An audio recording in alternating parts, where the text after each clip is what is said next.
उद्धव ठाकरेंनी नेमकं काय वक्तव्य केलंय आपण पाहूया युतीबाबत। उद्धवजी, आणखी एक विषय आहे, संपूर्ण महाराष्ट्राचं लक्ष लागलंय की राज ठाकरे उद्धव ठाकरे कधी एकत्र येणार। साथ दिली, प्रतिसादही सकारात्मक आहे, पण मनसेकडून सांगितलं जात आहे की युतीचा प्रस्ताव पाठवा। ठीक आहे ना, बघू ना, जे महाराष्ट्राच्या जनतेच्या मनात आहे ते होईल। आपण पाहू शकतोय की युतीच्या चर्चांना उधाण आलं असताना पक्षप्रवेश होत आहेत। संदीप देशपांडेंनी मात्र नन्नाचा पाढा लावलेला आहे, याच्यावर पक्षश्रेष्ठच बोलतील। अजूनही उद्धव ठाकरे किंवा राज ठाकरे कोणत्याही प्रकारचं स्पष्ट विधान करत नाहीत। मात्र आपण पाहू शकतो की कार्यकर्त्यांमध्ये उत्साह दिसतोय, मनसेच्याही आणि शिवसेनेच्याही। तसंच राऊतांनी सुद्धा संदेश बातमीच देऊ असं म्हटलेलं आहे। तेव्हा आता आत्ताच्या पत्रकार परिषदेमध्ये उद्धव ठाकरेंनीही सांगितलंय की आपण थेट बातमीच देऊया।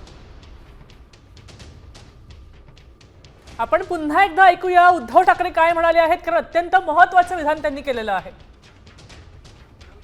आणखी एक विषय आहे, संपूर्ण महाराष्ट्राचं लक्ष लागलंय की राज ठाकरे उद्धव ठाकरे कधी एकत्र येणार। साथ दिली, प्रतिसादही सकारात्मक आहे, पण मनसेकडून सांगितलं जात आहे की युतीचा प्रस्ताव पाठवा। ठीक आहे ना, बघू ना, जे महाराष्ट्राच्या जनतेच्या मनात आहे ते होईल। दरम्यान आपल्यासोबत संजय गडदे आपले प्रतिनिधी उपस्थित आहेत फोन लाईनवरून। संजय, मला सांगा, युतीबद्दल अजून नक्की काही होत नाहीये, मात्र उद्धव ठाकरेंनी काही संदेश दिलेले आहेत, काय अधिक माहिती?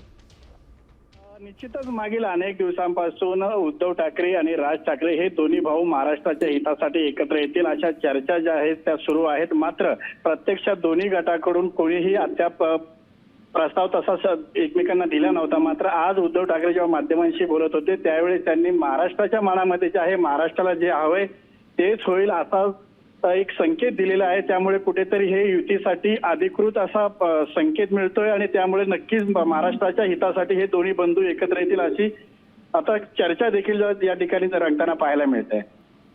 धन्यवाद संजय। आपण पाहू शकतो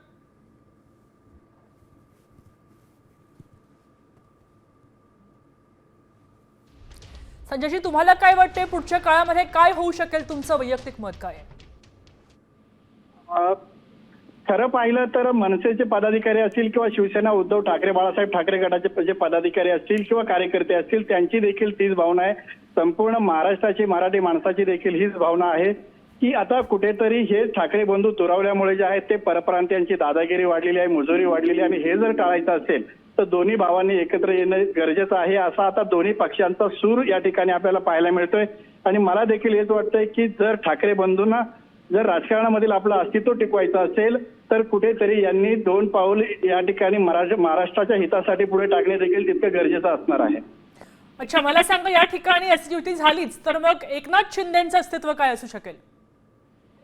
वास्तविक पाहता सत्तांतर झाल्यानंतर शिवसेना ठाकरे पक्षातील अनेक माजी नगरसेवक जवळपास साधारणपणे 2017च्या निवडणुकीमध्ये निवडून आले 50 नगरसेवक आणि त्या अगोदरच्या निवडणुकांमध्ये झालेले माजी नगरसेवक असे एकूण 90च्या आसपास नगरसेवक जे आहेत ते माजी नगरसेवक शिवसेना शिंदे गटामध्ये गेलेले आहेत। मात्र येणारी जी मुंबई महानगरपालिकेची निवडणूक असेल या निवडणुकीत जर दोन ठाकरे बंधू एकत्र आले तर भाजपाला देखील याचा फटका बसेल।